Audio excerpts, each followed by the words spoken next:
I don't know why, but it's always me that always comes you. up with the go live thing. Oh, well, then We're push it. live! Then push it. We are live. There we are. Yay! Nice. Are we seeing ourselves? Mm-hmm. Yep. All right, there Yes, we are. Hi, very guys. good. Absolutely. Hey! Okay, well, we're gonna. We're gonna. Mhm. All right, there we are. Oh, someone's got to mute. There you are. Is it me? Oh, no. Okay, just checking. It was actually me here. Let's go on with our thing. I'm going to share it and we'll start this party off. Let's do it. Can you guys see Lisa? Mm-hmm. Oh, you can? I can Yes. see it. Like it's still.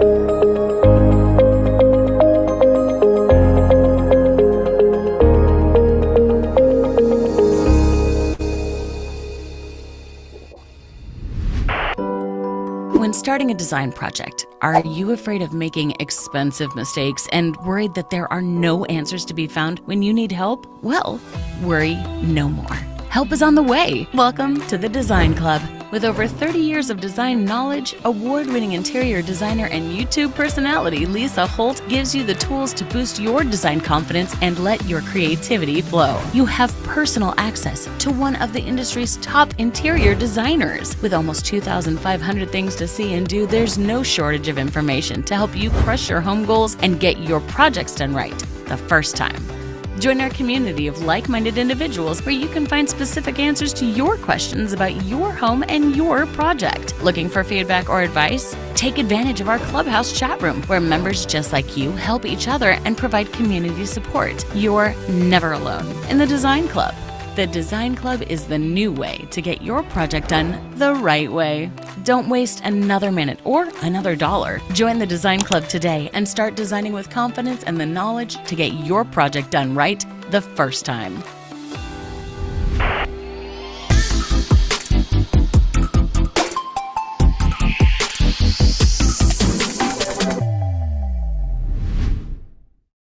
Hey, guys. Yay. Hey, guys. Great Nice job, intro. Dana.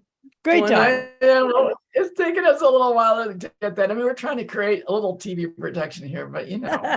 You know. It's happening. It's happening. All right, so Megan, let's tell everybody what's on the agenda. We have a big day. We really do. So guys, so the theme of the show today is all about painting, and we have a super fun lineup planned for you guys. Lisa is going to kick it off by answering a few design questions that our Design Club members submitted.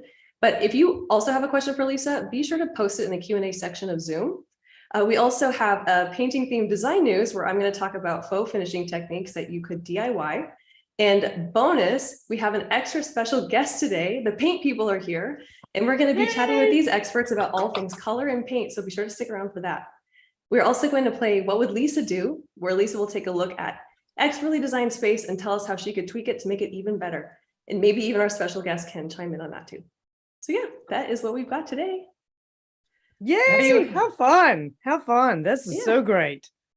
Are you welcome, ready to kick it off? everybody? And I hope a lot of people in preparation for this morning got a chance to see the new YouTube video that we published yesterday. Yes. Danny, you want to tell them about that?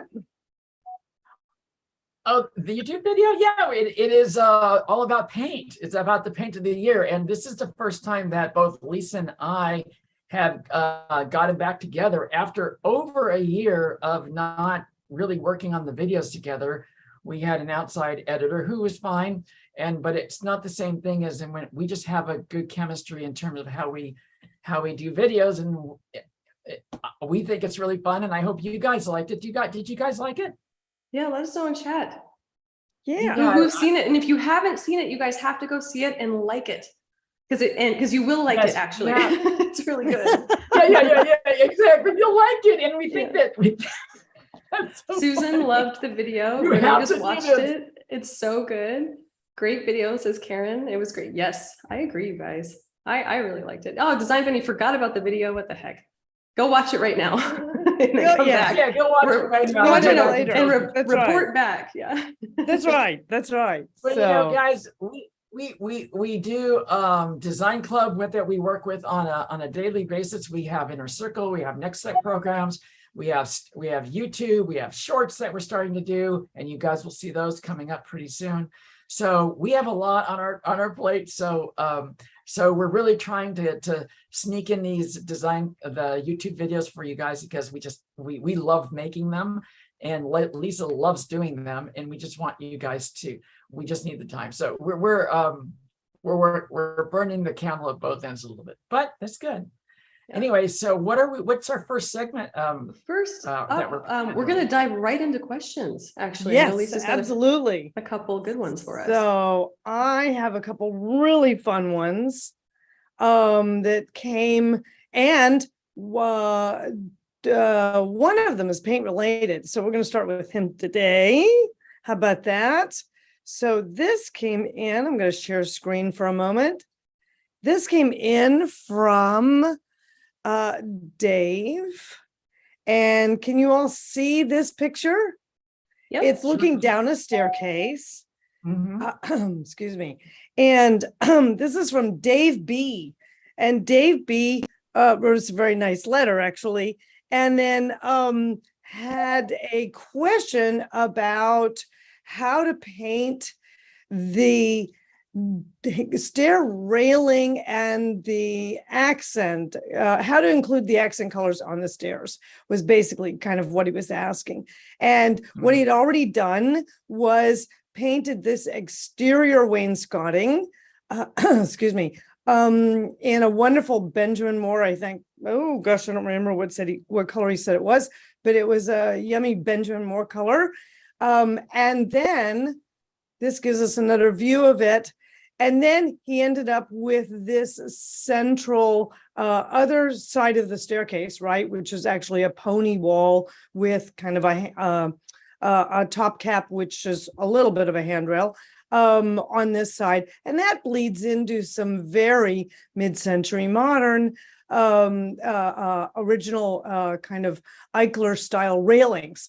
Okay, so he asked what to do, how to bring the other color in, I want to say La Paloma gray, maybe, into this side. Should he paint the whole thing? Should he just paint the top cap?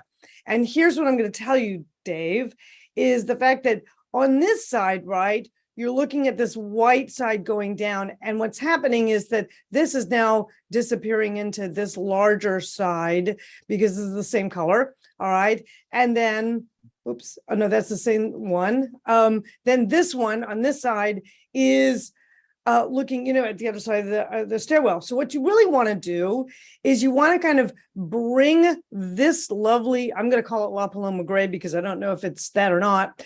You want to bring that down all the way on this side. And what I'm going to say is you're going to start it over here. All right, let me just get this annotated. You're going to start it over here where this railing starts, and you're going to take it around here all the way down, and you're going to wrap it and go all the way with this color. Okay, so you're just going to commit 100% because you've done that on this side and it works really well. And what will happen is this will tie in together and keep the continuity and the pressure on the staircase, which is actually a transition point, guys. Remember, when you're dealing with stairs, stairs are like hallways. They're transitions. And so they need to feel like they're going to be moved through. You're not going to be hanging out in spaces that are transitions. So when you get this color started and you wrap it around onto this side, then as you come out this way, you're going to do the same thing, and you're going to take that color all the way around here, all the way around there, up, and all the way across here. And what's going to happen is this railing will now feel like part of the grounded aspect of this whole transition from one story to another. Such a great solution. Thank you so much for that question, Dave. I loved it because stairways can be tricky if you're going to stop and start with paint colors. So good job. And I'm glad you asked because there was an easy way to mess that up. So, yay. Thank you, Dave. That's a good question. Do we have another question? Let's see. We have a few- yes, Lisa, I you have a- do. Lisa, sorry, Lisa, we have a few questions that were just popped up into the Q&A on the Zoom side of things. So maybe you want to just look at those. Sure. Does that work? Let's take a look here.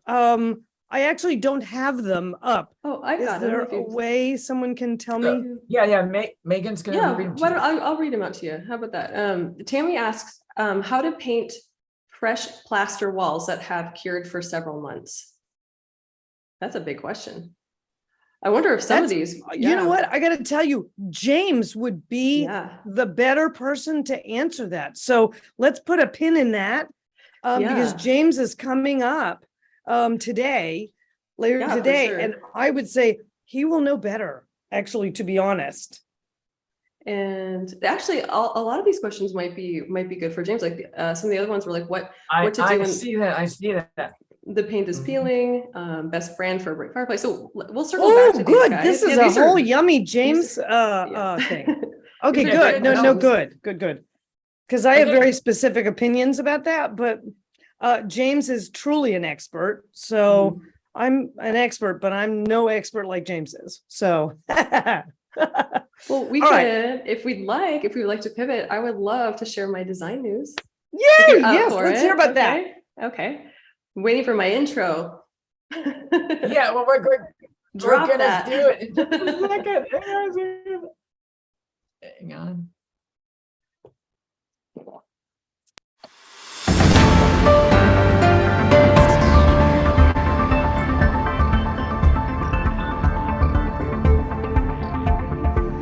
Isn't that fun?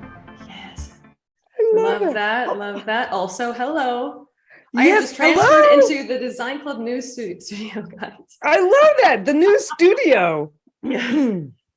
Okay, and today we're going to talk all about faux finishes. Now, faux finishes create texture and nuance by replicating the look or feel of other surfaces, such as marble, wood, stone, or fabrics. Now, this type of painting is often trickier than traditional paint jobs, but there are some methods that are easy enough for beginners. Now, when done well, a faux finish adds drama and dimension to your walls, but when done poorly, let's just say it's something you won't be able to ignore. But with any painting technique that you've never done before, it's always a good idea to try it out on a sample board first. That way you can practice until you're happy with the look that you're hoping to achieve. Okay, let's take a look. First up is color washing. Oh, isn't that pretty? Isn't it? I love this actually. Color washing can bring like an old world type charm to a room, and it makes it feel as if it's weathered by time, and yet it's amazingly simple to do. Color washing is achieved by sponge painting or brushing a latex glaze onto walls. If you apply it with a paintbrush, it'll provide more of a textured look, but sponges or like soft rags will create a softer, more diffused appearance. Next up. It's beautiful. Yeah, it really is. Sponging is one of the easiest faux finishes, and it can be also used to achieve the color washing effect we just saw. All you need is a painting sponge and some glaze paints in like 2 to 3 colors. You can then simply use a sponge to dab on layers of color. Also, a technique you can use to do color washing is rag rolling. And this is used to achieve the like rich look of old leather or even like weathered stucco. You just use like a twisted or bunched up rag to roll on paint, and you create kind of a mottled effect. Now, whether you want something subtle or bold or dramatic, rag rolling is a simple way to make a pretty big impact. But of course, you can use a simple rag, but there are also specialty rollers that's pictured here, made up of like little leather pieces that can make this process even easier. Now you can use a combo of those two. Oh, Megan, that's which- beautiful. Which, as That's we all know, Lisa is a amazing. big fan of ombre, as am I. I do a lot of ombres. It's gorgeous. I'm glad it's been a thing for a while, and I'm glad it's like still a thing. Like it's just I it's am so too. beautiful. But yeah, you can combine the sponging and rag rolling technique to achieve like a stunning ombre effect on your walls, like the space that we see here. All right, next we have, and I hope I'm going to pronounce this correctly, and Lisa, I'm going to have you correct me if I don't. Strié. No, you got it. You got it. Oh my goodness. Okay, strié. So you could spend a fortune on real fabric wall coverings, or you can try the faux painting technique known as strié or dragging. And dragging is just that. I mean, you just pull a brush through a colored glaze that's been applied over a base coat. It's something you can absolutely do on your own as long as you have a steady hand. It gives, yeah. Can I ask you a question? Please. You have to use a specialty brush to get that effect, right? I would imagine it has to have heavy bristles. It's a different kind of brush you would use. You could, depending on the look you want, like here's another kind of look to that. Depending on the width or whatever texture you're going for. So like raw silk, you're going to want something a little bit thinner. So you may want to use like a denser brush, but it really, I mean, really, ultimately though, for most techniques, you're going to want to use something that has like stiffer bristles for sure. I've even seen people use combs, like plastic combs to do this. Yes. And you know, this is also a really good technique if you don't want to install grass cloth. Okay. You can actually do, I have seen a specialty painter do an entire, like, oh God, 15-foot wall in a strié that ran horizontally. Wow. Because the client really didn't, she wanted the look of the texture of grass cloth, but didn't want the seams, which is always so real an issue. How could you do it? Like it's amazing. Some of these artisans, honestly, how I know. Oh, it was fabulous. Oh, it was a rolling horse. What do you call it? 2 horse stands on wheels. Oh, she just ran across it. It was amazing how she did it. I was so impressed. Very cool. Okay, next up we have stenciling. DIY enthusiasts, this one's for sure for you. Wall stenciling is a simple and easy way to add interest to your space without the cost of hiring a professional. Stencils are basically like thin sheets of plastic, or sometimes they're cardboard, that's been perforated or cut with a pattern. That design is then transferred to a wall with the application of paint or whatever product. What I love about stenciling is its versatility. It's kind of like custom-made wallpaper. Yes. You can do them with textures like metallics, different sheens. Plus, you can easily find a stencil that will suit your design style. A really cool option is to take the stencil to the ceiling, like we see here. Important though, just be sure to evaluate your wall surface first, as the condition of it will affect how the final design looks. For example, like if it's super orange peeled, it's really difficult creating really fine lines. So just yes, that's true. If it's highly textured, you're going to have a problem. But one thing I will say is for all of you guys out there that rent and don't want to commit to a full kind of like full-blown accent wall, if you go back to that last picture where there was sort of a super graphic in the bathroom, that's a great way to customize something, and you're not having to worry too much about in other words, when you move out, you just paint it over the regular color, and it's not even that much work to do. So good option for renters. For renters and apartment dwellers and stuff. Yep. Absolutely. All right, lastly, we have marbling. Faux marbling gives the look of marble without the expense. Once you've painted your base color, you use a brush and paint to create the swirls and the fractures and cracks of real marble. It does take some time and effort, but with a little, maybe a lot of practice, you can achieve really gorgeous effects. But if you're feeling brave enough to go the DIY route, let me give you a secret weapon. If you dip a feather into the paint and lightly drag it along the surface, you'll be able to like just nearly effortlessly achieve the look of those micro fractures and veins that are seen in marble. Oh, interesting. A feather. Okay. Yep. That's interesting. And this particular technique has a lot of applications beyond walls. Like a great place to start for practicing would be to marbleize candle holders or a vase or something like that. Before you work your way up to something larger like a table or a countertop and then eventually your wall. So there you have it, guys. I'm super curious. Have any of you out there tried your hand at faux finishing before? If so, let us know what you did in chat and how it went. That's amazing. Maggie, I have to tell you that you look really official with that. I feel superficial. I don't want to change it. I want to leave it up forever. But you can. I mean, you need a little ticker tape crawl. You know, a little crawl on the bottom. That'd be amazing. We do. Like all the design news. Dun, dun, dun, dun. Dun, dun, dun. Oh my gosh, I know. Well, this is for. I'll have to change it back because this is just for design news. So there we go. Yeah, Less official. That's for real. No, but that's your real background behind you. You know, that's not a Zoom background. That's true. Yeah, that's true. That's even crazier, really, in a way. Wait, you've left the studio. Okay, so you're back in the house now. So Yeah, there I am. All right. So All right, are we ready for our guest? I would don't. love. I can't wait for him to come on. I am super James, excited.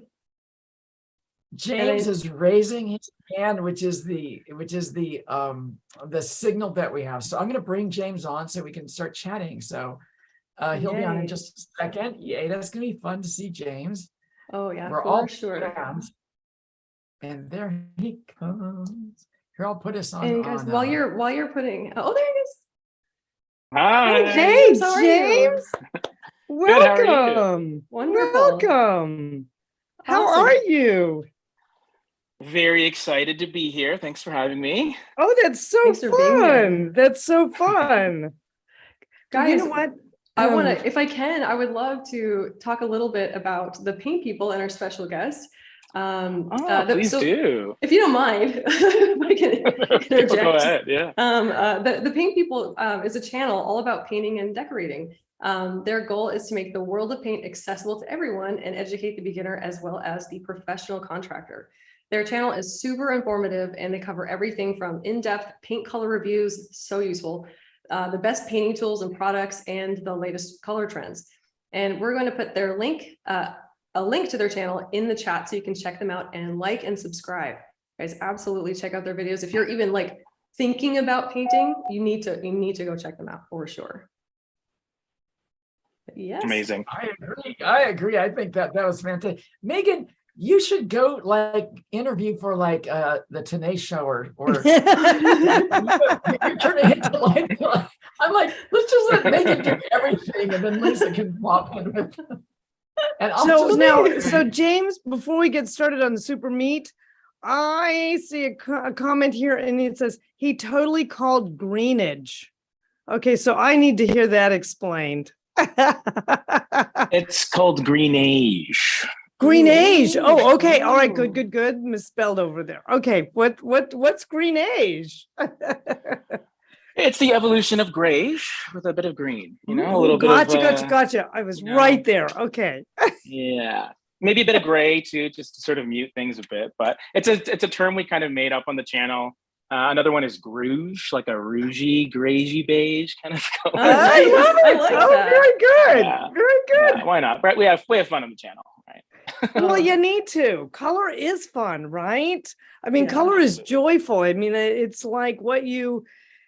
Yeah, it's what it's part of how you communicate. It's a huge part of how you communicate. So yeah, it's amazing that we do this. Lisa, one of the things that really I always tell people, especially our clients, is that paint is the fastest, most inexpensive way to make a massive change to your interiors.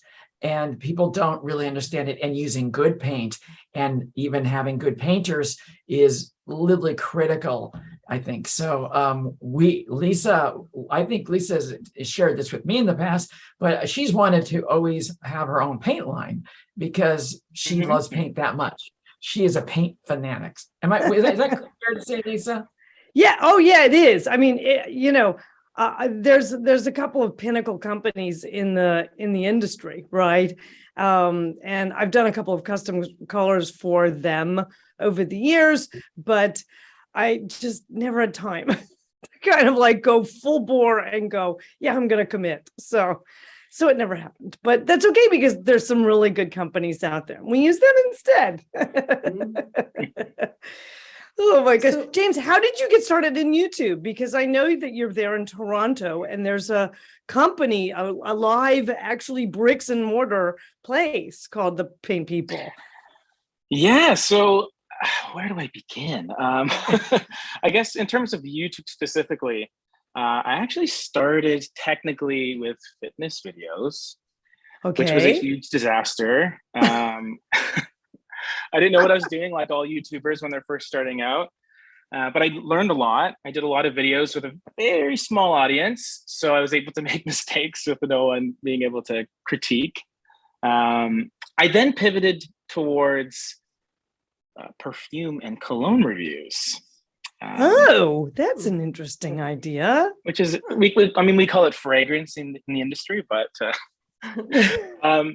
it was just, I guess, it was something that, like, it was a hobby of mine that I just had, and then I was like, I guess I could start talking about it, and that's when my channel actually started to grow initially, and I had some success there.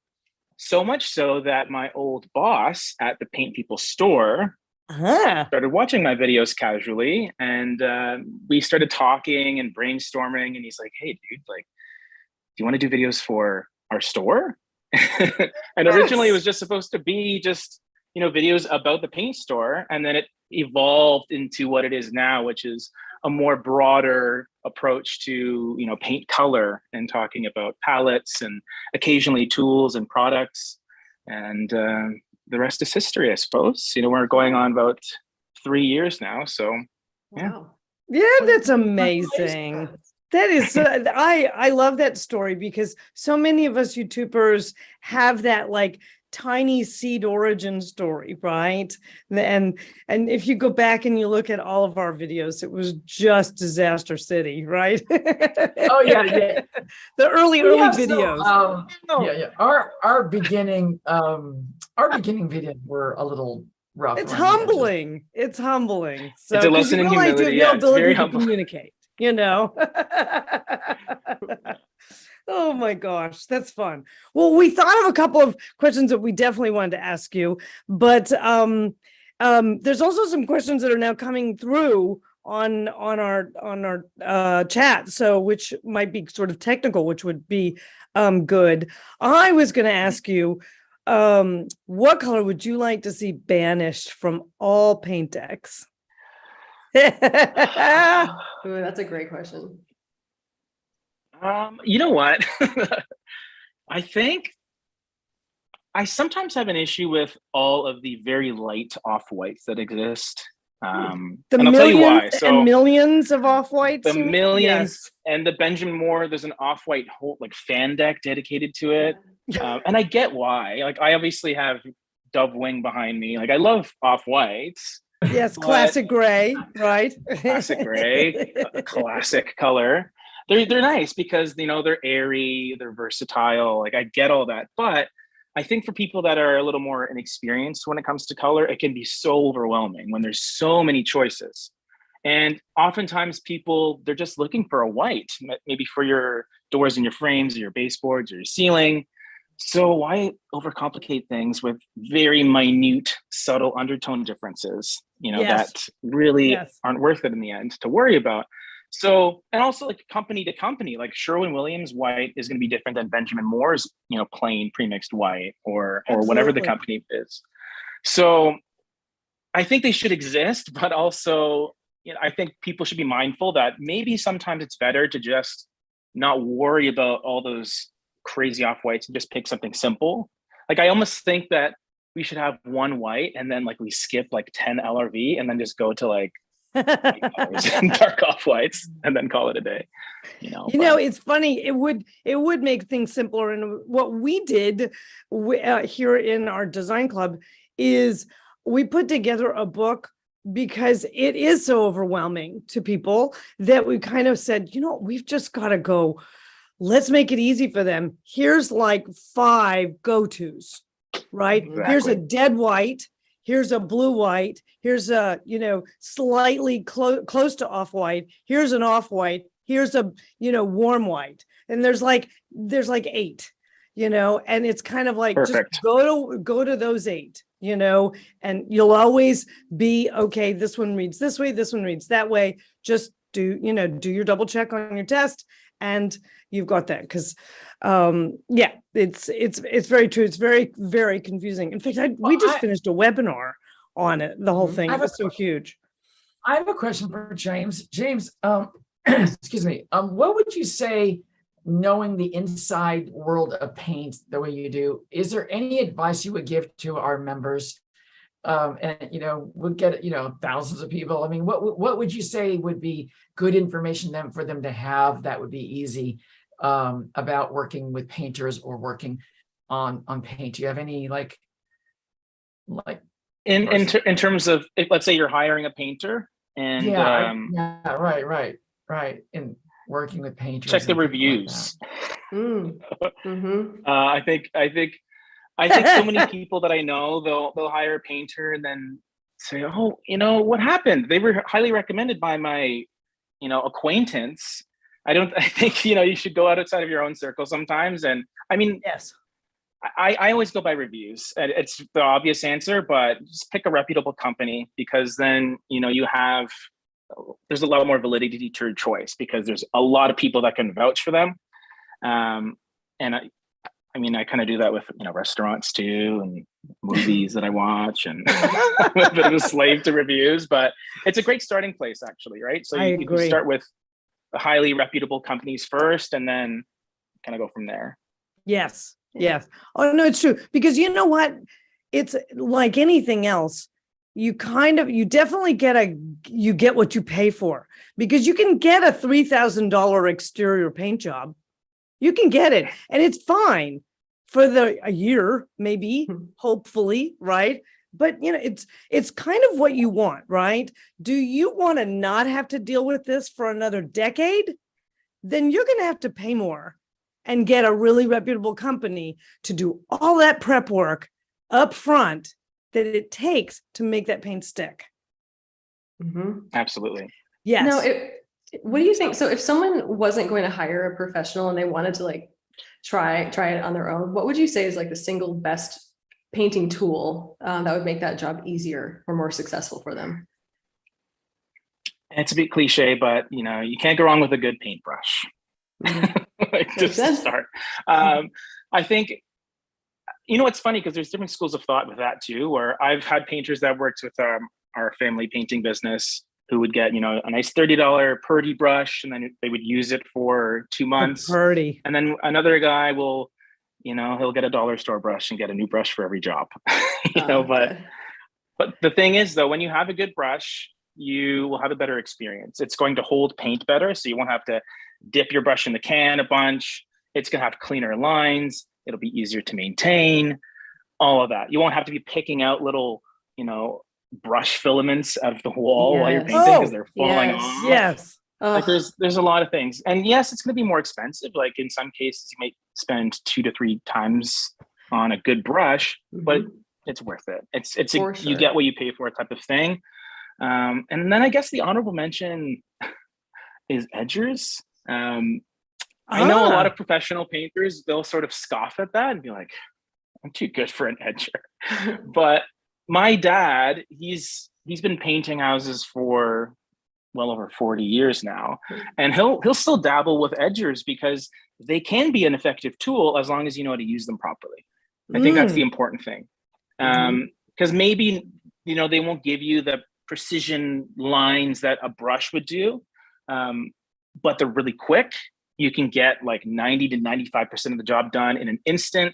Just make sure you keep the wheels on the edges clean, because that's usually the biggest issue, is people just dip them into their tray, use it, and then they have this line on their ceiling.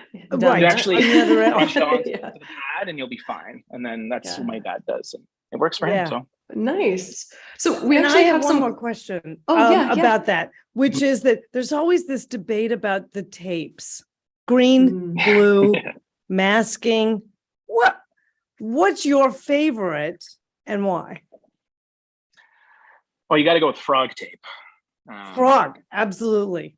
Frog tape. So yeah, for those of you that don't know, the different tape colors usually has to do with how tacky it is and how sticky it is. So sometimes, I think, depending on the company, blue tape might be for delicate surfaces. And then your masking tape is your more general purpose. Green is kind of the cliche painter's tape. And it's good because you can keep it down a little bit longer than normal without having to worry about, peeling off the stain on your hardwood flooring or something like that. Yes. That's, a big issue. It happens. It does happen. Absolutely. Yes. Yeah. So I think frog tape specifically is a really cool product, because it just gives you extremely clean lines. Like the material that's used in the adhesive, it really blocks moisture really well. So you get this beautiful finish, especially if you're doing faux finishing or striping or anything like that. It's amazing product. Yeah. Oh no, I agree. Because every really good painter I see has always got the green tape. It's always like, yep, that's, I look in their box, right? It's like, oh, blue. Okay. I carry blue around because we use it a lot for punch lists, right? So we're working on a finished wall. And so God forbid we should put anything on that wall Oh yeah. that would mark or anything like that. So blue tape is the designer go-to because we don't want to actually mar anything. But if you want that straight line, I have never seen anybody use anything but the green. Funny. So Lisa, we have a few questions from Cool. our members, and I was wondering if you were open to answering a couple of these questions, James. I mean, I know you have. Sure, the I'll give it a chat. bash. Yeah. So Bobby K says, I have a question. Can he recommend a go-to hide the TV dark wall color? Ooh. Because they're black when they're off, right? They're black. I mean, you can go black, right? Like if you like, obviously, just like off-white, there's a bunch of off blacks as well. You know, wrought iron is one that I really like. It's just a bit softer, so maybe it won't completely disappear, but it's not going to disappear anyway. It's a reflective rectangle like surface, the TV. That's so right. I think aesthetically, I like wrought iron personally, or I think Sherwin-Williams has Iron Mountain, which is a nice one too. But yeah, I like the off blacks. I like the kind of charcoaly gray, slate gray colors as just kind of a go-to, especially if you're working within that sort of grayscale kind of neutral palette. Can't really go wrong with that. Megan, do you want to go through some of these Q&As that we have? Yeah, for sure. What's the best brand or kind of paint to use on a brick fireplace? Brick fireplace. So I think with something like that, the important thing is how you're prepping the surface first. And that goes for a lot of these sort of situations. Is you want to make sure that whatever you're putting on top is sort of, there's a foundation that is solid. And honestly, using an oil-based primer first is kind of what I always recommend. Just because it'll seal off that brick really nice. And then it won't be a porous surface anymore that's going to like absorb all that paint and all that moisture. There are some water-based products you can use, but I don't think the technology is 100% there yet to combat the benefits of oil. Because what oil does is it really seals off that surface quite beautifully. And then once that's sealed, then you can put whatever you want on top. So you can put a water-based paint, interior line, all that's fine. As long as you sort of have that undercoat sorted, then it doesn't really matter at that point. Maybe something a little durable and washable if it's being handled, similar to what you would put on your doors, like a semi-gloss interior and a nice, good product. Yeah. The undercoat's the most important part for that. Otherwise, you'll be just there all day. So, I imagine. That's really interesting. And you don't find that there's a problem putting latex over that oil base if you want to use a latex base? It's an oil-based primer. That's the oil-based important primer. distinction. Okay, Yeah. great. So depending on the tip. product, obviously, you just always read the fine print because every company is different. But primers that are oil-based, it's different than an oil-based paint, like a top coat. So it's basically prepping the surface as if oil was on there, or it sort of seals the way that oil does. But putting water-based on top should be fine in most cases. Yes. Yeah. Okay. Ooh, that's cool. That's a good note. I'd never heard anybody say. So love that. And I get asked about painting brick fireplaces almost once a week. So because everybody has that brick that they just don't love. So Lisa, Green-Eyed Lady on YouTube asked, and I just lost her thing. Heat resistant paint? Yeah. Do you see that? Do you see the question? I don't see the question, no. It says there's heat resistant paint specifically made for fireplaces, she's asking, or she's stating. Is there? Yeah, there are. I think, I'm sure Rust-Oleum and Tremclad, like those types of products, you can get in certain hardware stores. I'm not sure. I'm sure Sherwin-Williams has products as well. Not familiar with any Benjamin Moore heat resistant ones. But you would think that there would be some sort of a coating you could put on top, because I know for heat resistance, there's paint, the spray paint for barbecue grills and things like that. I've never seen Yes. paint specifically for like brick fireplaces or fireplace surrounds. I don't know. I mean, like, that's a good question, right? Because normally when people paint their fireplaces, it's just more of an aesthetic design choice rather than something they're going to be actively using. So that is kind of a different situation, right? Well, Yeah, and I was going to say, if you're talking about inside painting the inside of an actual brick firebox, right? A wood burning firebox, that does, I know, have to be heat resistant. But the minute you hit the surround, you don't have to worry. I mean, there's going to be heat, but you don't have to worry about like a heat resistant paint, because heat resistant paints are built for flame, right up against them, because they're barbecue grill paints. So I do know that when I have painted the inside of the wood box, we always just spray it out with black Rust-Oleum. It's just an exactly easy solve. Yeah. Oh my gosh, was there another question on that one? Yeah, well, yeah, there's actually a few questions. This one's different, but what would you say is the most durable paint for new cabinets? New cabinets. I am a big lacquer fan. Just lacquer paints in general. Obviously sprayed on professionally. It just gives you a beautiful hard finish that will last. It obviously is a little more technical in how you use it. It's not something that you can just sort of, brush and roll on like a traditional paint. DIY lacquer. I mean, you can DIY spray. You just watch a few YouTube videos and you'll be good to go, right? Yeah, you've got a few. You've got a few ones for the sprayer. I saw. Yes, we got Dazzling Dave, the spray expert at the shop. Oh, that's true. That's funny. Oh, God. Yeah. So yeah, I'm a huge lacquer fan for sure. I mean, if you are just going to be doing, rolling and painting on your own, then I've always been a fan of Sherwin-Williams Emerald Urethane. Benjamin Moore Advance is a very user-friendly product. Yes. It has a great open time, so you can work with it over a longer period of time. You're not in a rush to sort of finish before it dries. It levels out pretty nicely too. So yeah, I guess that's a couple choices, but lacquer is probably my top tier, I would say. Yeah, I love the Advance because you can custom color it to any color in their line, right? So if you're working with one of those crazily subtle whites or something, you can actually get it in the spray lacquer finish. So we have quite a few questions about the color matchers that you can get out there, either physical ones or trying to match online. So Susan has a question about, she has a digital paint reader, and when she moves it across the wall, it gives her different colors depending upon where she moves it to. And that's frustrating for her. And I just want to add a little bit of a plug that Dezignclub is bringing in their own color matcher into the club. We have a bunch of tools we're going to be adding for next year. So everyone in Dezignclub, yay for that. And, that's right. We are excited about that. The digital ones. What do you think about that? The digital ones. Well, I can't speak on your color reader, which I'm sure is going to be marvelous. I think the color reader that I've used in the past, I forget the company, to be honest. It was very helpful for sure.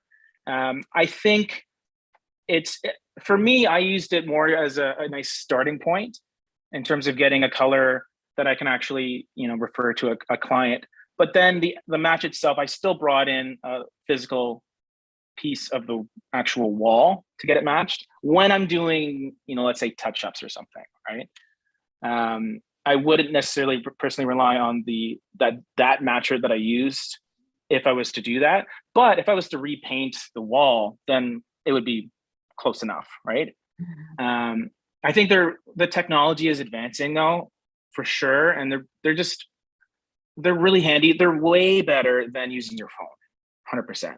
Like a dedicated device, I think is such a powerful tool for most people to have.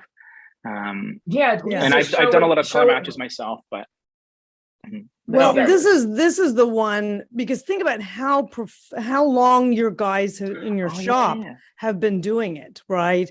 And they can really understand how to see undernotes, those kinds of things. So this is the guy that we've used before. We're talking with them, but we'll see. But the reality of it is This one gets you in the ballpark.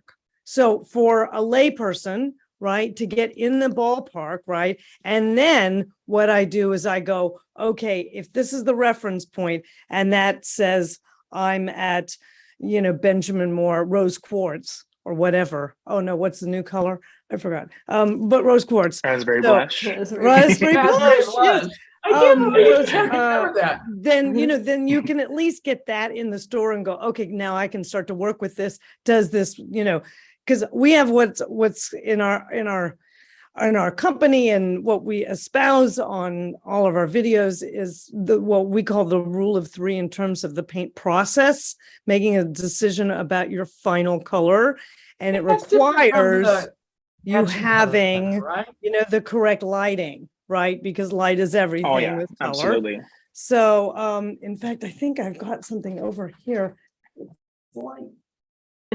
This one, I've got all this crap sitting around on my desk today. It's Yeah. basically like a light pad, right? And we use these for filming, but we discovered, because I have in my both offices here in Northern Cal, I have professional light boxes, right? But excuse me, when we started using these, we realized, oh my God, I can dial in my kelvins to 2,500 all the way up to 5,000. Mhm. So if I know that this works, so what happened was this became this tool that gave us the ability to like go into a slab yard and pick out slabs that had the right whites to them to work with the paints, right? So this is a go-to for everyone who's like in our circle or at the design club. They all have one of these, so that before they pick their final paint color, this can get them in the ballpark. But before they pick their final paint color, they need to check it against what will be their final lighting condition. There's no other solution, right? But So Lisa, I have a question for you. But isn't that they're two different things. One, you're trying to match a color and you're trying to get a feel for, I like that color in that wall. What do I like? And the other is, if I choose a color, is that color going to be something that I like once it's on a wall? So they're kind of take two different sides of this equation. They're not quite the same thing, right? Well, it's part and parcel of the same discussion. Yeah, but it's a bunch of different avenues to the discussion. That's for sure.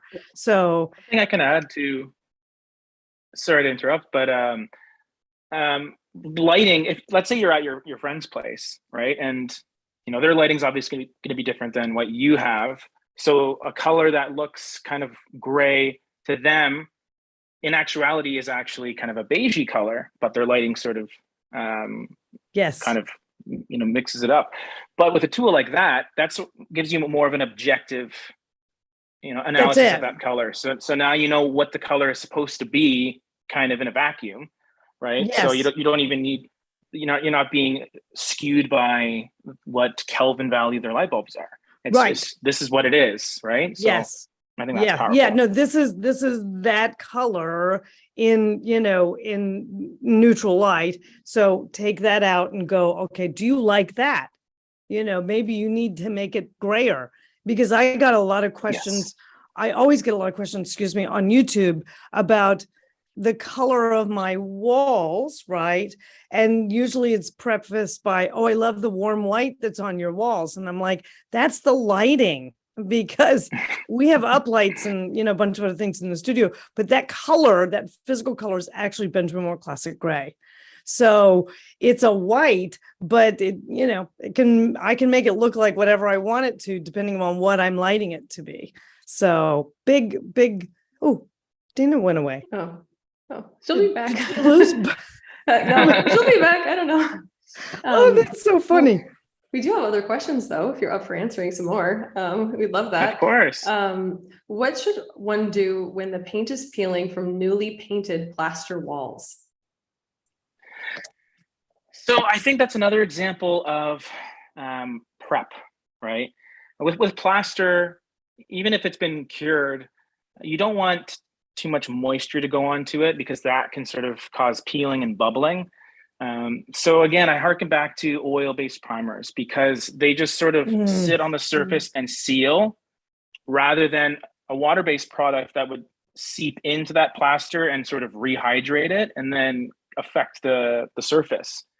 So in a case like that, normally whenever you see peeling, unfortunately, there is no easy answer. You have to scrape it or sand it, clean it, reprime it, and then repaint it. So normally I recommend just a nice solid coat of an oil-based primer and then 2 finish coats on top if you wanted to paint it. Yeah. Nice. Oh God, because you're right. Plaster is a kind of a living underlayment, right? It breathes and adds water. And now I can't think of how what that word is. Adds water, takes water away. What? I don't know. Lisa's been drinking. Speaking of hydrate. Yeah, there you go. Nice. Speaking of, maybe she's been drinking. Yeah. What is in here? Okay. Well, speaking of like plaster and stuff, I'm curious what, this is a question for you, James. What specialty finish would you like to see more people try in their homes? I guess in terms of faux finishes or paint finishes and sheens. I would say, well, faux finishes.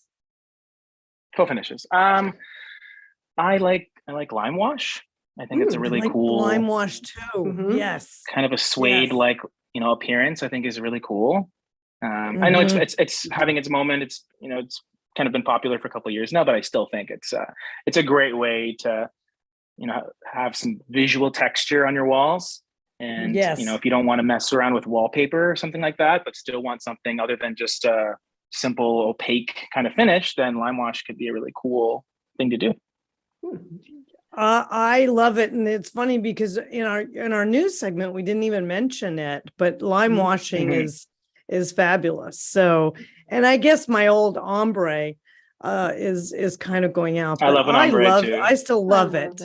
Especially if it's done well. It's because it does that thing which you can't do with a regular just a colored wall, is that it plays with the proportions of the space, right? Because especially if you go from dark to light, doesn't matter the actual hue, but you go from dark to light on that, you are messing in a fun way with how that space reads, right? If you start dark and go up light, boom, you've popped your ceiling way up, right?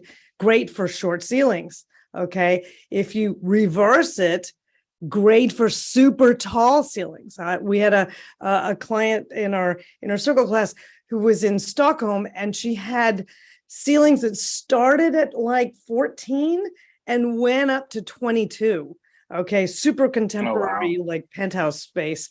It was groovy, but she had a real problem with the fact that she felt like she lived in an elevator all the time. So I had mentioned the idea of ombreing. So, because it's like, that's a great way to look at that. So I love it. It's a go-to still for me. So good. Let's keep it that way. I love it too. One more question, actually. What would you say is a paint project that someone should never DIY? Well, you know what? In the famous words of Justin Bieber, never say never. Never say never, right? I don't want to. I try to be kind of a diplomat on the channel where I don't want to discourage people, never do this. Sure. But I mean, for the sake of this question, things that I would maybe caution against is something like a Venetian plaster. And the only reason I say that is because it's a very, kind of heavy texture. And let me tell you, it's much easier to change colors than to change textures, right? Boy. Yeah. So if you applied the Venetian plastering and you didn't like it, kind of reversing back to a smooth wall is a bit of a to-do. Like you gotta, power sand it, you gotta skim coat it. Some cases you need to just replace the drywall altogether if you wanted to sort of really go back to square one. I've seen that. So it's a mess. Yes.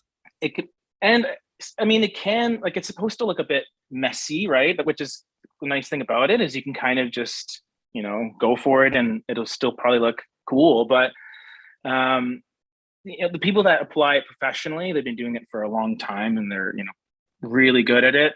So it's messy, but it's it's good messy, like it's very aesthetic. So before if you really are adamant about trying it, I suggest getting a couple sheets of drywall from your hardware store and trying it on that surface first. And then once you're satisfied with the results, then you can go for putting it on your actual walls. But yeah, I think that's the one thing that just be mindful. It's once it's on there, it's on there. Yeah. It is, it's on there. And the thing that I've seen when people have tried to DIY it has been the idea that you can't stop, right, with the material, because it has a what's it called, a wetness time factor or whatever. Open time. Open time. Kind of an open time, yeah. Yeah, it has an open time that's pretty short. So when I see pros do it, they move like lightning because they have got to get that wall to stay the same color. When I've seen people try it themselves, oh, you've got one part of the wall that's kind of darker, another wall that's kind of lighter permanently because they had to stop, go to the bathroom, whatever. It's like, no, Yeah. that's not an option. You got to go. That's it. That's it.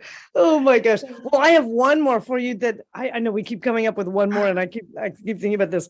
What would you say is the most common mistake people make? The most common mistake people make when choosing colors, because I know you guys work a lot with palettes, when people choose colors for their homes. I guess the easy answer is they're not testing their colors before buying the paint. But Amen. I mean, other than that, I think a lot of people, when they're picking colors for their home, they go from room to room and they say, okay, what color should this room be? What color should this room be? What should the bedroom be? From my experience, I found a less is more approach has been very helpful for a lot of people, where we start with one color. We start with, what's kind of the main color? What is the base of this whole color palette that we're trying to build? Assume for like that color is going to go everywhere, right? Let's just assume that this is the house color. Yes. It probably will end up in the hallway and all that. And then in the areas that you feel compelled to change it up, to add something else, to add some depth, then sort of cross that bridge when you get there. But, a lot of customers, they'll show me, these colors that they chose, and then they're ending up with a bit of a fun house. You got the red room, you got the blue room, you got the yellow room, the green room.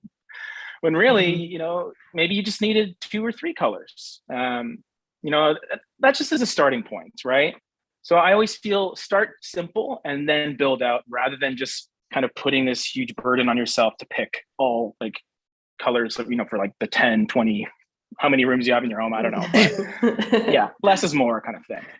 Nice. I completely agree. We have kind of a language here where we go, there's a body color, and then any point you hit a transition where you actually have a swinging door that hits a jamb that closes that space off, like a bathroom or a bedroom, go to town, whatever you'd like to do. But it has to stop. In other words, the body color will go through everything unless you want to change it for either of those 2 conditions. But other than that, it's that one color. So pick it carefully, right? Yeah, those open sight lines, keep it sort of consistent. But a powder room, you can do whatever you want there. Good at Have some fun town. with your powder room. Have fun. Yeah, That's for sure. right. That's right. Raspberry blush or whatever that one is. That's it. That's right. You got it. Well, James, we hope that you can stick around for our next segment. We have this little fun kind of game that we play. It's called What Would Lisa Do? And it's basically, I show her a really kind of, in most cases, a very beautifully designed space. And she tells us what she would maybe kind of do differently, whether it's tweaking it or maybe mistakes, what have you. So we would love for you to also chime in if you're open to that. For sure, yeah. Okay, cool. Awesome. Maybe I'll learn something too. Okay.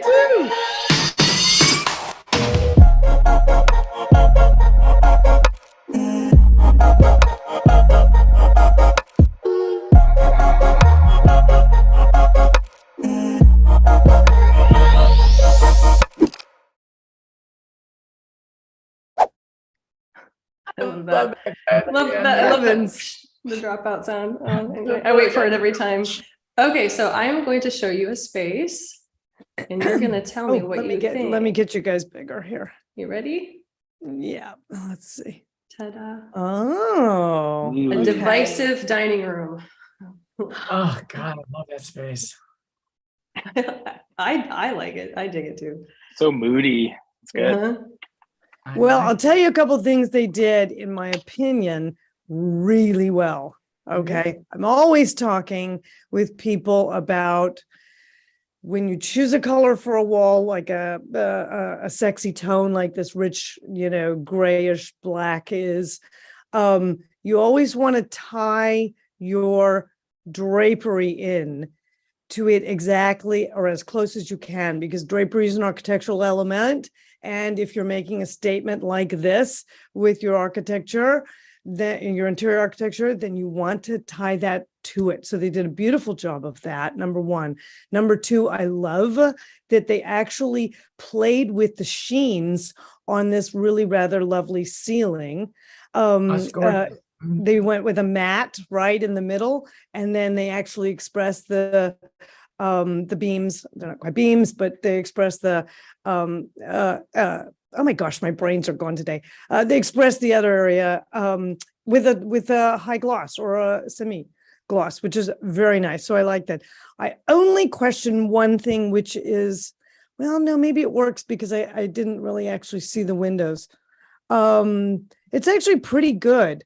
I would question whether or not there's enough light in there overall, but that's just from a pure architecture standpoint and functioning, because that's a good fixture, but that's the only one in that ceiling.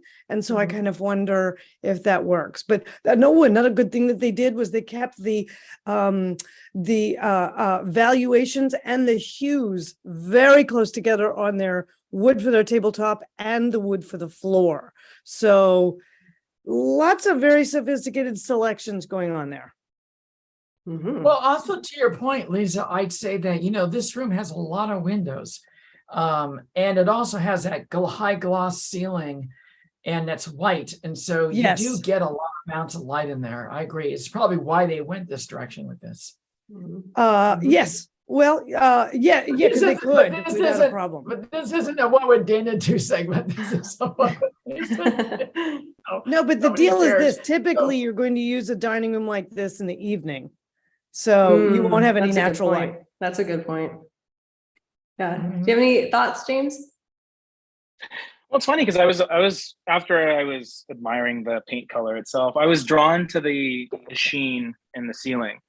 I really like the idea of high gloss ceilings, especially in like a dining room situation, because then you get that really cool kind of mirrored effect, even as like a full flat panel. Normally, I would say if it was just just the trim around the edge, like a crown molding, I'm in the camp that I match the sheen with whatever the ceiling is. So normally a flat finish. And that's just from a practical durability standpoint. Because the reason that we normally go as like painters with a shinier, finish is for durability and washability. But you obviously aren't going to be washing your ceiling very often, right? So it there's that disconnect. But in this case, what the sheen really does is it brings your attention to that beautiful woodwork, right? Because it's really nice, right? So I think it's a really cool thing, and I do love the play with flat and that high gloss together. It's a really cool design element, and the trim itself, for some reason, I've been gravitating towards experimenting with continuing the wall color onto, let's say, the door frames and in some cases the baseboards. Yes. I don't know if I would do it in this case, but it is something to consider, because the look can be a little more seamless and you're not having all these sort of outlines for every single door and window. But again, we have some interesting frames here. So maybe they wanted to bring your attention to it by painting it white. But yeah, a lot of people will say just, it has to be white because then it's going to look like, I don't know, a renter's room they just use one paint for everything. You don't want that look either. Yeah. But But you know what? I think. You don't get that when you go to the deep grays. like that. Because that deep gray, you would never find a rental that is that saturated, right, with color, because they're not going to rent it. So you get that I think it's more bespoke look when you actually paint out the trim. So if what would Lisa do be is that, which is, I would paint that trim out, because it bothers me that you have this super sexy gray, then this brilliant white, and then a black door, right? I mean, I get it for the window trim, because the window trim is relatively small in proportion, but that black door has rather wide stiles and rails. So you end up with kind of like this other element that gets thrown in. So to me, I would have gone gray all the way and left the white on the ceiling and kind of made it kind of special that way. I think it would have been a little bit smoother. So Lisa, do you have another one, Megan? Is that what we're doing? I think we have a few, right? Yeah, we do actually. Let's see what you think about this space. Oh. Oh my, okay. Woo, my eye just twitched, which obviously tells me something right there. So can't say I love it. What are we seeing, Lisa? What do you think we're seeing on those cabinets? Am I seeing a blue? I don't know, sort of a super very pale blue, high value powdery robin's sort egg of blue. Yeah.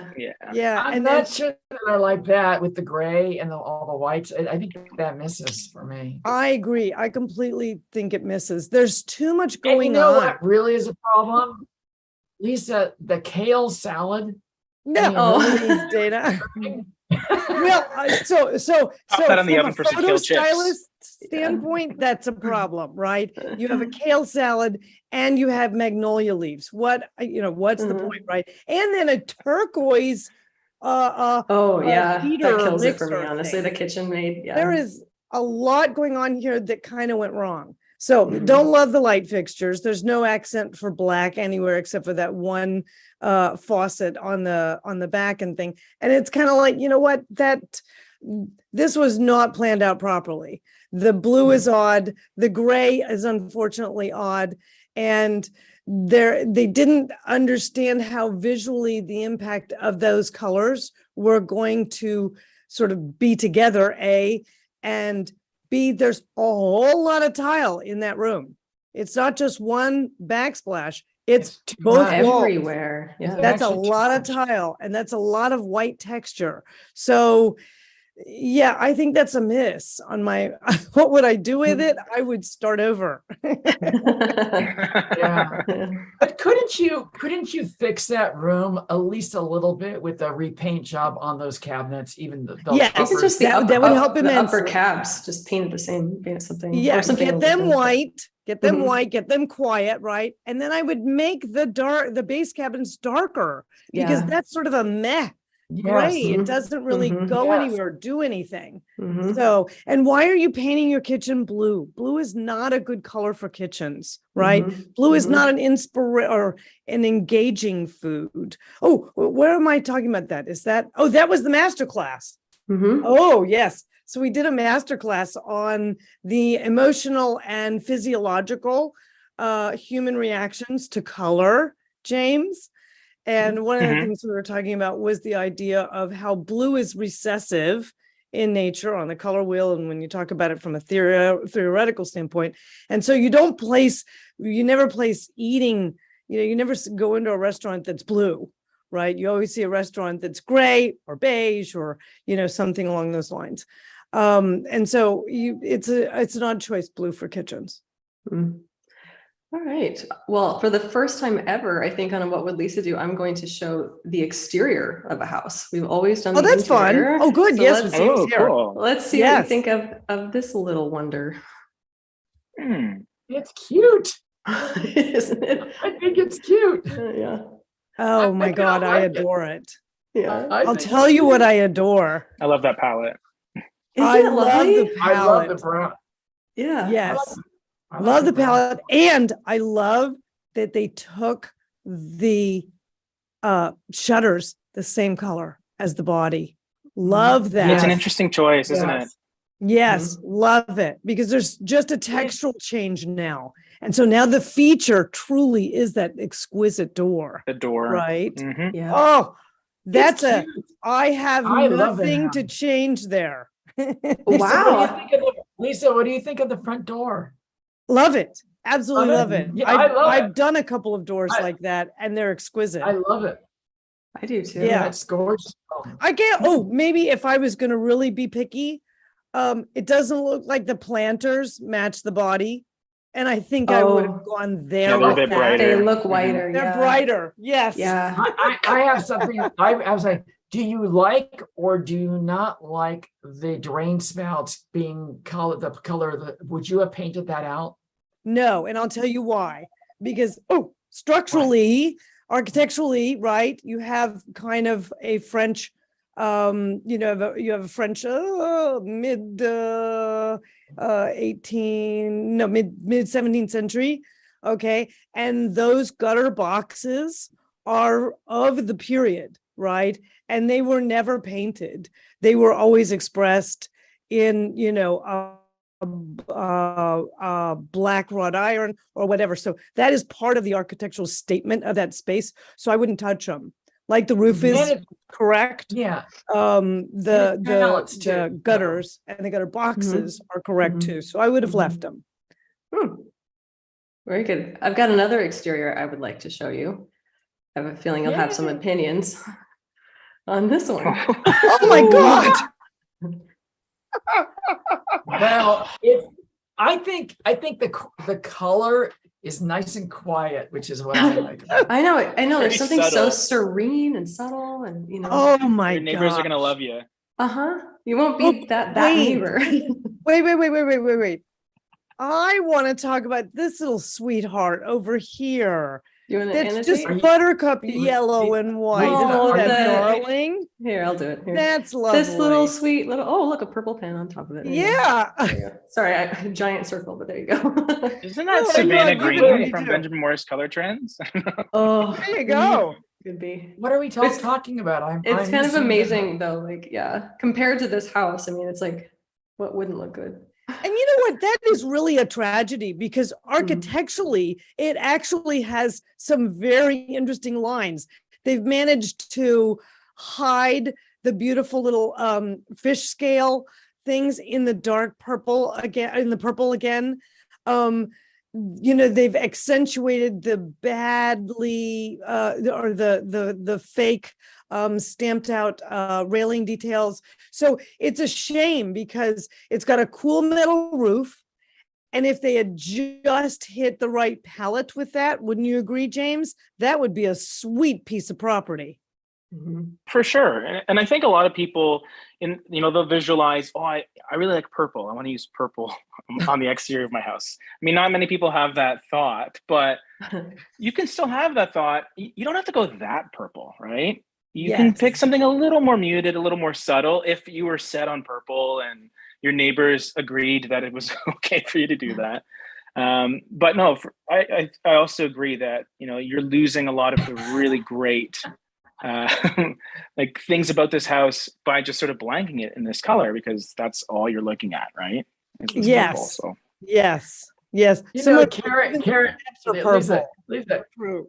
Karen Gore on chat says, Karen's one of our inner circle people. She says the purple with the brick is causing her physical pain. Yeah, it was a little jarring, isn't it? Oh my gosh, yes. Oh yeah, that's wild. I think we should. Okay, let's take it away. Everything. Yes. Okay, yes. everything. Oh, I've got one more. And this is Oh a- my gosh, okay. Okay. There we go. Let's see. Ooh. Okay. Oh, that's another. Oh gosh. Really? Come on, guys. Do you want Okay. to annotate on this one, Lisa? There's a few good things, Yeah. Lisa. I mean, Yeah, I'm gonna the bed's at annotate. least I'm sitting gonna in the right annotate. place. There's a Yeah, good that's- base. yeah.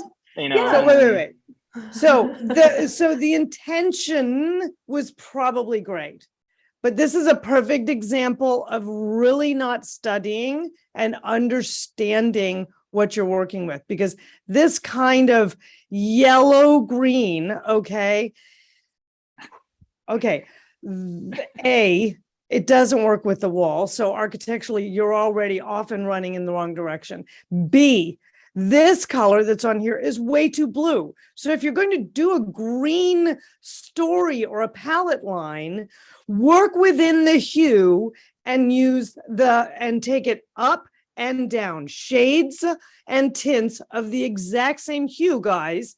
Otherwise, this is what you get. It doesn't work, right?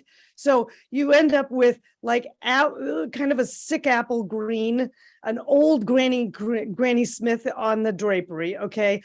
I don't know what kind of color, but I'm feeling kind of nauseous with this one. Then, hello, there's like a super pale Savannah green, which is the only color of the year from Benjamin Moore that I truly hate.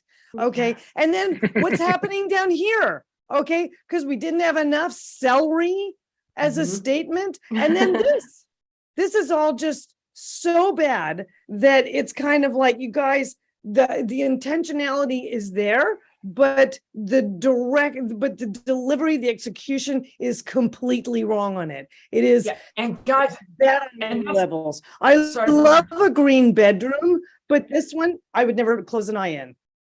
Well, what I was going to say is this is what we work on in the Inner Circle and in Dezignclub as well, but especially Inner Circle, which is this costs money. This was intentional. They tried to do a great space, you can tell. And what happened is it just missed, just because there was a misunderstanding of some of these basic and then they forgot the ceiling. They forgot the ceiling. They just left it white. Color is challenging, right? I mean, you have to really understand undertones really well. Then they missed it. But to your point, Dana, absolutely, to have an expert eye and oversight on your project to make sure it actually turns out how you meant it to is amazing. And I think a big part of it is, clearly they were going for something a little more monochromatic within the kind of green realm, right? But, it's an example of things individually might look good, but once you start piecing it all together, that's where it all comes to life, or death in this case. Or death. Because the undertones, they're not working together, right? So, yeah. No, that's absolutely right. How they built this room, how they built this room is a very valid premise and a model, okay? But how they delivered it was not thought through, and they didn't use their light pad, and they didn't test. And you're right, Dana, they spent a lot of money. That is one of those expensive mistakes that you could easily fix. Lisa, it almost feels like this is a hotel room. It has the hotel room vibe. It has that vibe, yeah. In a hotel room, doesn't it? It kind of looks like that. It has that feel for sure. Yeah. Yeah, for sure. Yeah, it could be like a small property or something. Yeah. Because it's got some very specific things happening out there. So yeah, and you wouldn't usually get something this expensive happening in a hotel room unless it's a smaller property, like a resort. Lisa, what would be a really fun thing for us to consider doing would be looking at hotels and hotel design all across the world. Because I know that we are big fans of places like the Peninsula in Singapore. There's lots of hotels in Italy, London, South Africa. South Africa has some exquisite. And we could do a whole. I'm going to put that together. I'll do one where we do an international. What would Lisa do? International hotel version or episode? Or whatever. I am down for that. Yeah. Oh my gosh, I'd it'd be totally so down for that. Because there are some beautiful hotels, like just absolutely stunning, and then there's some that are like really like wow. Too bad they didn't have. And what's amazing, guys, is a lot of people don't. Maybe you guys do, but if you don't know, Lisa started her career in super high-end, ultra luxury hospitality to design internationally, and so that's her foundation. So she is someone that, and you've had hotels, so I'm you a would know. pain in the butt to travel with. Oh my God. Yes. I'm pretty bad. It's rare that I'm totally happy. There's a few places that are gorgeous. Yeah. Yeah. Anyway, So so no, but yeah.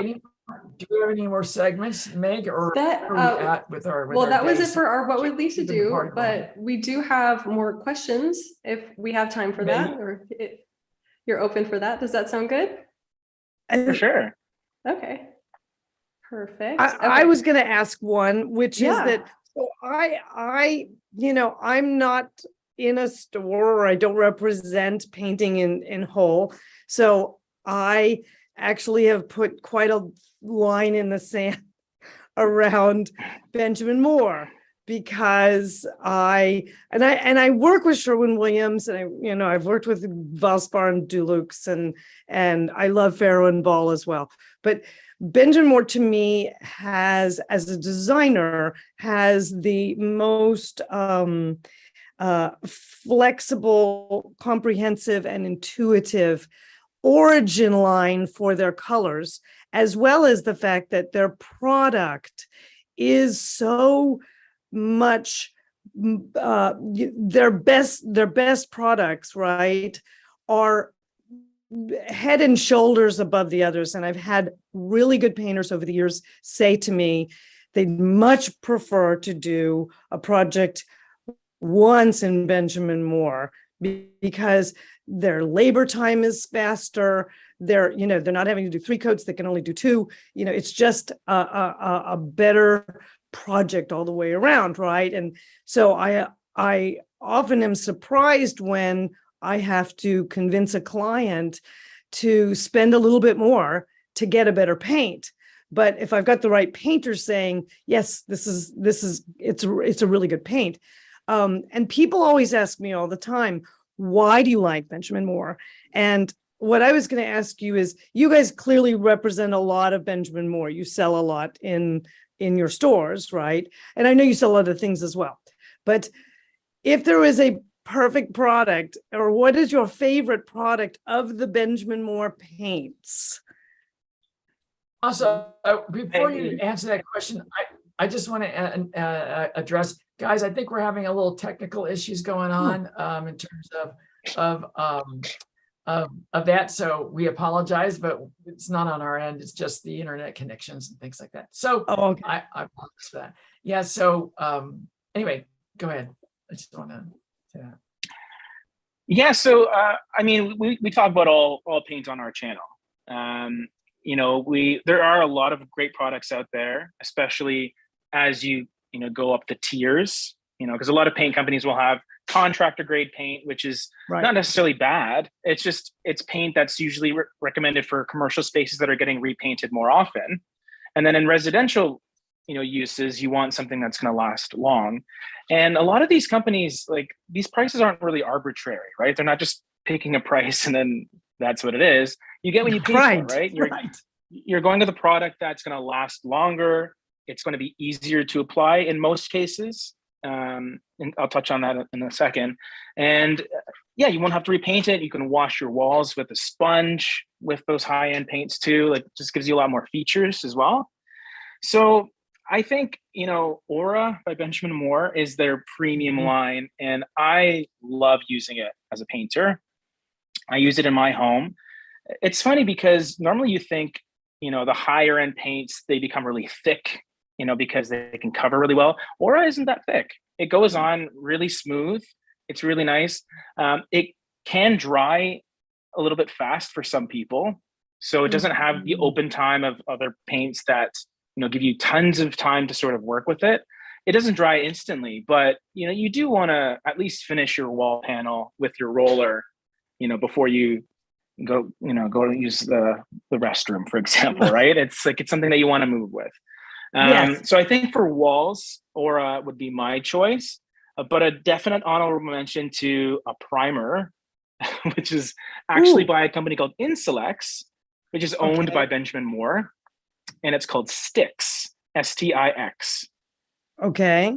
So What's great about sticks is it will literally do what the name suggests. It sticks to anything or nearly anything. So obviously read the label. So whatever substrate you're painting, make sure it's compatible. But I'm telling you, drywall, wood, oil paint, even plastic. You can prime plastic with this stuff, which is great if you're painting, furniture and all that. And like we mentioned earlier, once you take care of that undercoat and you prime it with the proper primer, then you can put, your favorite paint on top of it and it will stick. It will adhere. So sticks primer is a big one for me, honestly. Oh, I love that. And you know what? I've never had a painter tell me that. That's fantastic. Because usually I have them say, I love Aura, but I usually use Ben. Because Aura can be a little pricey, right? Yeah, well, that's the thing, right? I think because as a painter, we use Aura quite a bit too. Obviously there is a slight price difference that we sort of factor in when we quote the job, because again, price is an arbitrary, like everything is sort of factored in. Regal is kind of the next step, not Regal, down, but Ben, Regal. Yes. Regal, yeah. Regal, I think is a great, it's a great compromise, value and quality, because, but Regal in Canada, we had a product called Collection, which was the top of the line before Aura, and they are very similar. So it's still a fantastic paint, but you can't go wrong with Aura. It's moisture and mildew resistant. So you can use it in kitchens and bathrooms, no problem. Even if you don't even necessarily need to go with the bath and spa all the time. You can just go with, the standard line, still have that protection.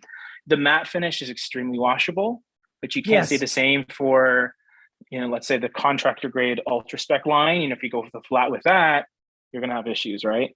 I'm a big proponent of Aura.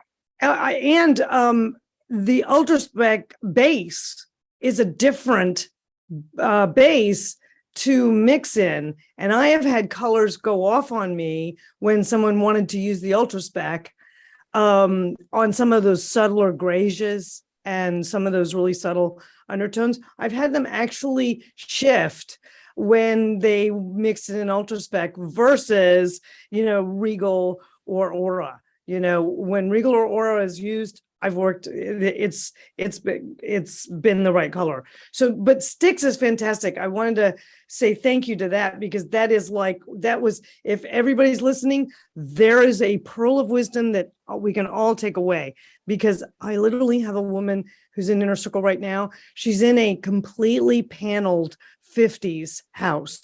The entire space is paneled, and I'm telling her to paint it, right? But I didn't know a primer for going over paneling, but sticks would work, right?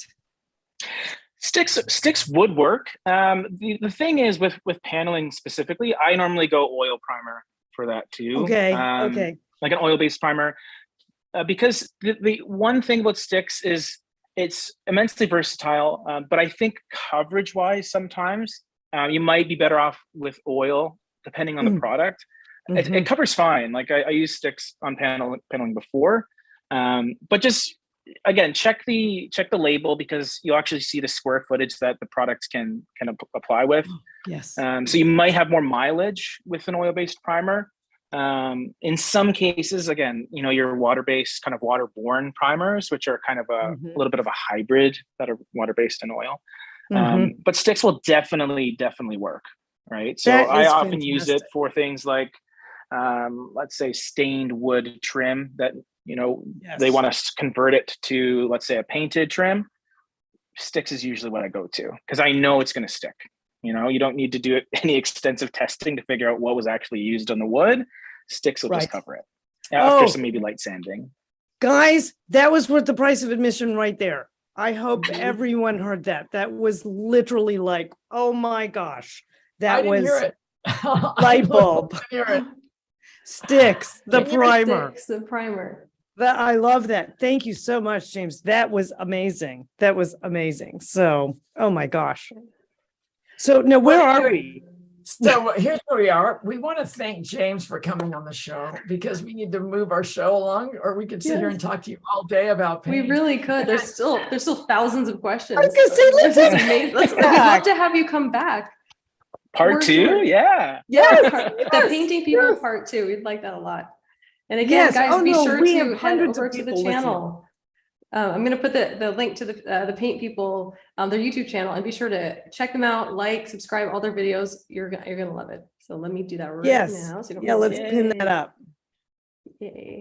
We all And need to yes, share let's some do love. part 2, James, because we talk about paint all day, every day here too. Yes, we do. Yes, you do. We are do. paint geeks. Oh my And if you gosh. look at Well, the, I do have a Savannah Green video coming out in about half an hour, which I'm sure Oh. Lisa will love to see. No. oh yes, everybody go over and watch that. Oh, Oh, I'm gonna watch it. Wait. Okay. Yeah, for Now, sure. James, do you do a live premiere where you're on and you're chatting with your folks, or do you just put it out? Sometimes. Normally, I just schedule the videos, but if, let's say, we deviate from the normal upload schedule, I'll do a premiere and then chat with people as they're on, just, so they're kind of aware. But normally it's just the schedule. But I would love to do more premieres, We have a little fun with it because it's we tend to we have for a long time done the same time every Saturday. Well, I just want to officially say thank you to James for coming on, so that we need to close our show and do all that. So James, thank you for coming on, and we loved having you. And I will be reaching out to you personally to get you on another show. We would love to have you on the show soon. Amazing. Thank you for having me. Bye. Thanks, James. Bye. We'll see you soon. Thank you, James. Bye. Bye, everyone. Okay, lots of love coming, James. Yes, Love yes, that. Oh, yes. Yes. Lots of Oh, paint people God. fans here, for sure. Oh, Love lots that. of paint people. I mean, know. amazing He's- advice too. Like, oh my gosh, like you said, Lisa, what price of I didn't know that. But you need to know to have a successful paint job. It's good to know. Yes. Oh You no, know, it was so great. It was so great. Maggie, you did a great job with your whole paint thing in the beginning. I mean, it's just been a painterama with our video that came out yesterday. So guys, yes, everybody go watch the paint video. And if you've already seen it, please watch it again. We need likes, and we need subscribes and likes. And share it. Share it with people who need to see it. Oh yes, share it for people who need to see it, because there's a lot of folks out there that need to see it. So, and also give James some love over at the Paint People, because that was really spectacular. We're going to definitely have him back. So I wanted to do one more thing before we move on, is that let me share screen for 1 second. And for everybody who's in the Design Club, in the library, since we've been talking all about paint this week, I just want you to see that in conjunction with bringing out the new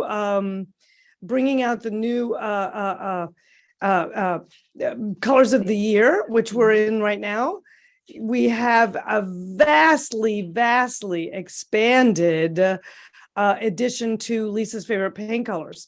And you know how James was talking about the plain whites. We now have 5 pages of what are, or no, 3 pages, excuse me, of what are just plain whites, guys, that are good, great go-tos. So if you're thinking about doing a painting project, this is going to be your go-to document. And for all of you guys in Inner Circle, for sure, you're living with this document on your desktop for a few weeks, because it's got everything from the grays and the whites all the way through to, we've added a whole new section of browns and tans, which is wonderful.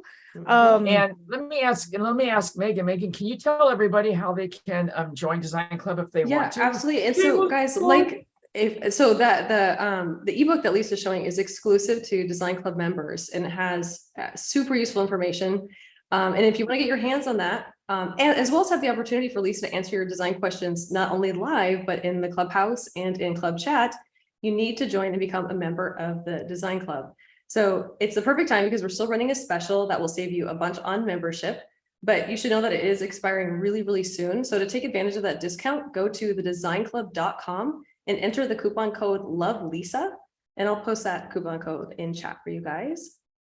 But absolutely go to our YouTube channel, watch the YouTube video, go to Design Club, join the Design Club if you haven't joined already. Yes. There you go. That's and we right. also have, and just so for those of you who are members of Design Club, we are full for November. And I think January is almost sold out. It's getting sold out. Yes, I mean, it's getting very amazing. busy. And so, yeah, so if you need to be in one of those courses and you need to have the coaching that we provide, you guys are going to need to go to hello@lisaholt.com. Is that the email address now that we're using? hello@lisaholt.com. Yes, Yeah, that's right. really easy one. The team at Lisa Holt Inner Circle got a little complicated. So hello@lisaholt.com. That's right. Super easy. That's right. And That's right. Kathy from Inner Circle, I think she's from Inner Circle. Kathy Yes. says, I'm a member, but I do love Lisa. I do love Lisa. So, yes. Aw. She's already a member. But she does love Thank Living you, the coupon code. Kathy. Love that. Aw. And she no, was okay. advising somebody to do the rule of 3 because it made a big difference for her in her choosing her colors. Mhm. Because she went through, we used that very paint book on one of her projects, and she did what did we decide on, Kathy, for your color? I think it was Iron Mountain, right? Oh, it was turned out to be, yes, Iron I think Mountain. so. Super Yep, sexy That's color. a good color. Yes, that color. yes. So, and even James recommended Iron Mountain. I like that. So, Knows what he's about. All right, so guys, next Okay. week. So let's talk Yeah. about next week. Next week is all about, how can we not do a Halloween show, right? I mean, it's just right. Yeah. I mean, so we're doing a Halloween show.